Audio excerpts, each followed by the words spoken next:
রাধে সাধু বন্ধুরা, কেমন আছো সবাই? আশা করি ভালো আছো। সকালবেলা থেকে আজ ব্লগটা শুরু করলাম।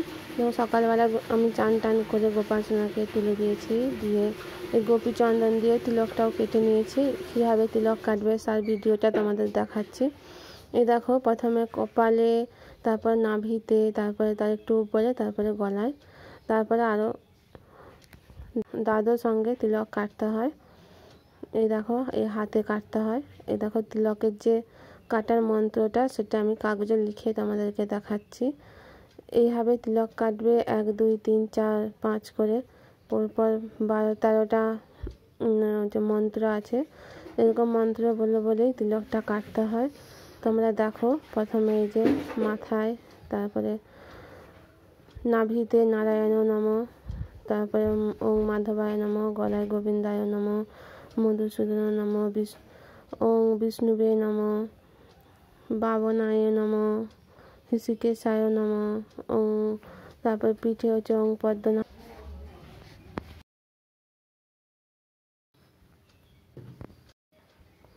এইভাবে তিলকটা কেটে নেওয়ার পরে এবারে আমি পূজার জন্য রেডি হচ্ছি। গোপাসনাকে চান করিয়ে দেবো। দেখো, গোপাসনা চান করার জলে আমি কি দিই। প্রথমে জল নিলাম 1 ঘটি, তারপরে তুলসী পাতা, একটা ফুল দিয়ে দিলাম, দিয়ে যে শঙ্খের মধ্যে একটি তুলসী পাতা রেখেছি, তারপরে দিয়ে দিলাম অগুরু। এ দেখো, অগুরু দিয়ে দিলাম, তারপর দিলাম গোলাপ জল, তারপর দিয়ে দিচ্ছি গঙ্গা জল।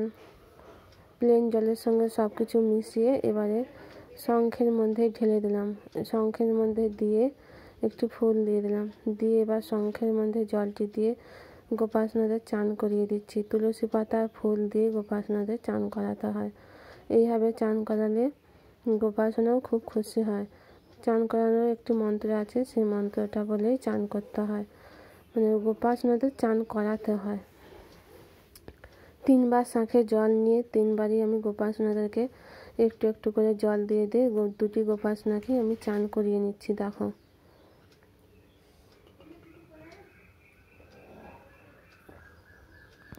আমার গোপাসনারা খুবই খুশি।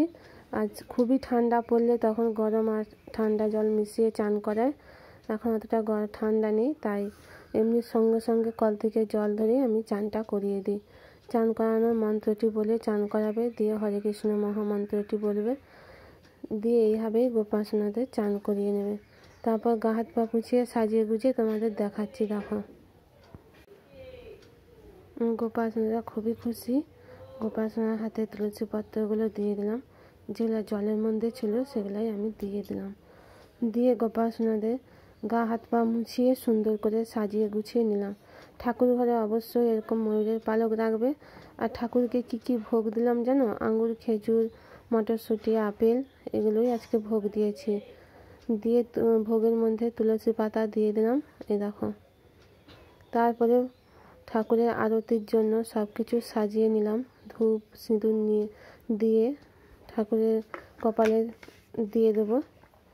তারপর ধূপ আর প্রদীপটা জ্বালিয়ে নিচ্ছি, জ্বালিয়ে ঠাকুর ঘরে রেখে দিচ্ছি। আর পঞ্চপ্রদীপে সাজিয়ে নিয়েছি, পঞ্চপ্রদীপটাও রেখে দেবো আরতি করার জন্য। আর সকালে ঠাকুরকে ভোগ দিয়েছিলাম লাড্ডু। এখন ফল দিয়ে পুজো করতেছি, ফল দিয়ে পুজো করব। দিয়ে এবার শঙ্খের মধ্যে জল দিয়েছি, তারপরে দিলাম একটা ফুল, তারপরে আমি আরতিটা করে নিচ্ছি। আর ধূপ, তারপরে আমি ঠাকুরকে তুলসী পাতা চন্দন লাগিয়ে দিয়ে দিয়েছি, আর ফুল দিয়ে দিয়েছি, দিয়ে প্রদীপ, পঞ্চপ্রদীপ সব দিয়ে আরতিটা করে নিয়েছি। সেই সময় ভিডিও ধরার জন্য, ফোনটা ধরার জন্য কেউ ছিল না, তারপরে এলো, ফোনটা ধরছে। দেখো, দিয়ে যে পাখা, ময়ূরের পাখা আর চামচ দিয়ে আরতিটা করে নিলাম। দিয়ে সবাইকে আয়না দর্শন করিয়ে নিলাম। তারপরে বললাম, ঠাকুর তুমি ভোগ খেয়ে নাও। তারপরে শঙ্খটা বাজিয়ে নিলাম।